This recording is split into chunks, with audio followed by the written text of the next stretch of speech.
ठीक है? तो इसके थ्रू हम अपना टी कैलकुलेट कर सकते हैं। फिर उसके बाद ये हम कहाँ-कहाँ यूज़ करते हैं या इसके एप्लीकेशंस क्या होते हैं वो देखते हैं। तो ये हमारा जो टी-टेस्ट है, वो हम तभी यूज़ करते हैं जब हमारा जो सैंपल साइज़ होता है वो 30 से छोटा होता है, ठीक है? उसके बाद डिग्री ऑफ फ्रीडम निकालने का जो इसका फ़ॉर्मूला होता है वो होता है न्यू इक्वल्स टू n-1, ठीक है? n क्या है हमारा? पॉपुलेशन का नंबर, ठीक है? Sample size. उसके बाद एक क्वेश्चन आया हुआ था इसके ऊपर कि significance of regression of coefficient in regression model में क्या यूज़ किया जाता है? कौन सा टेस्ट यूज़ करते हैं? तो टी टेस्ट यूज़ किया जाता है, ठीक है? उसके बाद एक और क्वेश्चन था कि टी टेस्ट कब यूज़ होता है, ठीक है?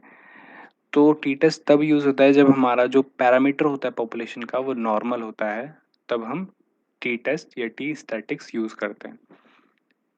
उसके बाद फ्रेंड्स इसके अंदर सबसे जो इम्पोर्टेंट पॉइंट है वो है कि इसका जो पॉपुलेशन वेरिएंस होता है, वो होता है अननोन, ठीक है?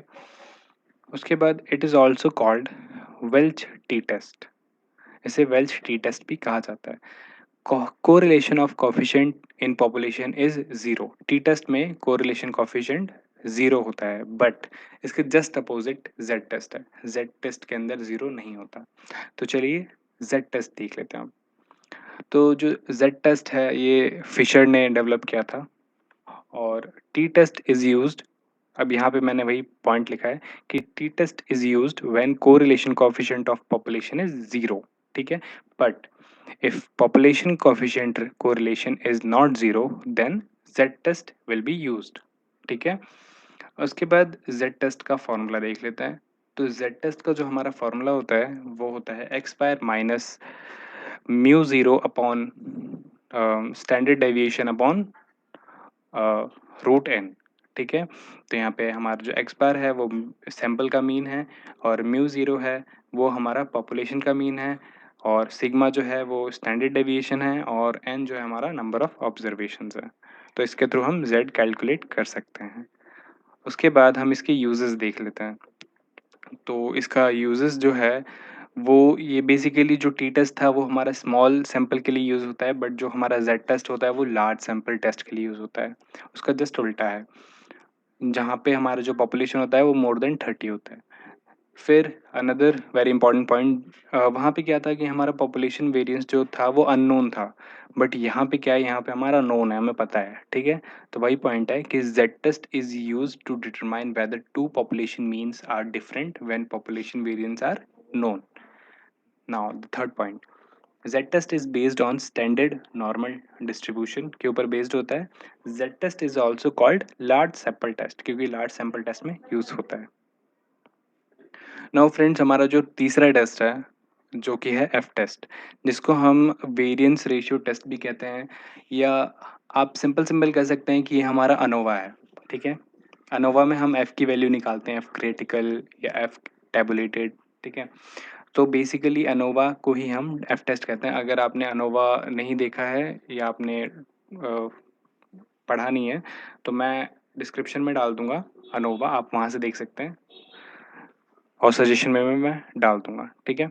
Now F test is also given by Fisher, इसको भी फिशर ने डेवलप किया था। F test is used to the two independent estimation of population variance, ठीक है? तो बेसिकली जो एफ टेस्ट है ये अनोवा है, वो एस्टिमेशन हम देखते हैं कि कितना डिफरेंस है और कितना नहीं पॉपुलेशन वेरिएंस के अंदर, ठीक है? और इसके अंदर जो 2 सैंपल होते हैं हमारे, उसका जो वेरिएंस होता है वो सेम होता है लगभग, ठीक है? ये S1 है, ये S2 है, 2 अलग-अलग ग्रुप के वेरिएंस हैं। फिर जो हमारा एफ टेस्ट होता है वो स्मॉल सैंपल टेस्ट है और ये जो इसका फॉर्मूला है एफ टेस्ट का वो होता है कि लार्ज सैंपल वेरिएंस का स्क्वायर, ठीक है? सिग्मा का स्क्वायर अपॉन सिग्मा 2 का स्क्वायर, ठीक है? तो large sample variance upon smaller sample variance, इसके थ्रू हम अपना एफ की वैल्यू कैलकुलेट कर सकते हैं। नाउ इसका जो वही है कि हम जो कैलकुलेट करते हैं उसको हम वेरिएंस रेशियो कहते हैं। उसके बाद इसकी डिग्री ऑफ फ्रीडम होती है for larger population variances V1 and smaller के लिए V2 होती है।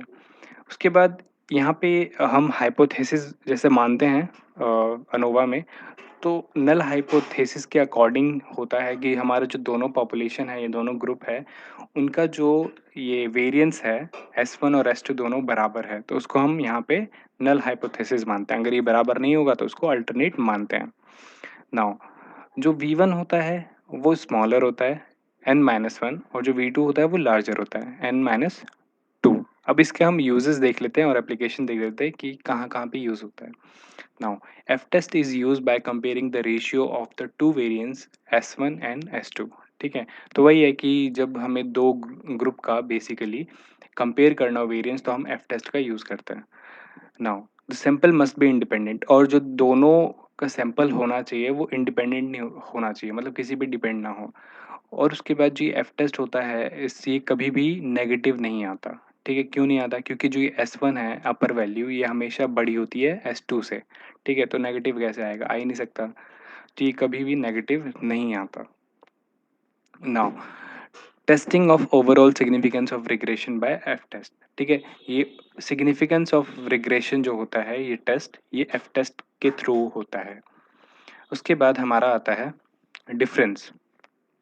अब हम डिफरेंस देख लेते हैं कि टी टेस्ट, एफ टेस्ट और जेड टेस्ट के बारे में एक ब्रीफ डायरेक्टली देख लेते हैं हम। जो भी हमने अभी तक पढ़ा उसको रिवाइज कर लेते हैं। तो बेसिकली ये हमारा जो टी टेस्ट है वो गॉसेट ने दिया था, जेड टेस्ट फिशर ने दिया था और ये एफ टेस्ट भी फिशर ने दिया था।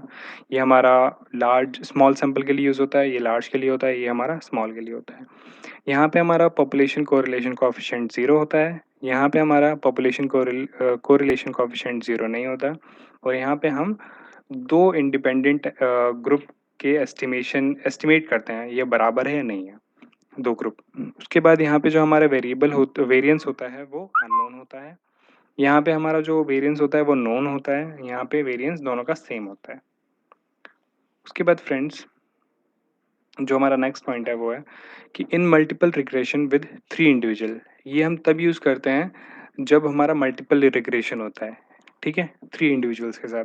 और ये हम तब करते हैं कि टेस्टिंग फॉर ओवरऑल सिग्निफिकेंस निकालने के लिए हम एफ टेस्ट का यूज़ करते हैं। कॉलेज में बैठा था तो बात चली, किसी को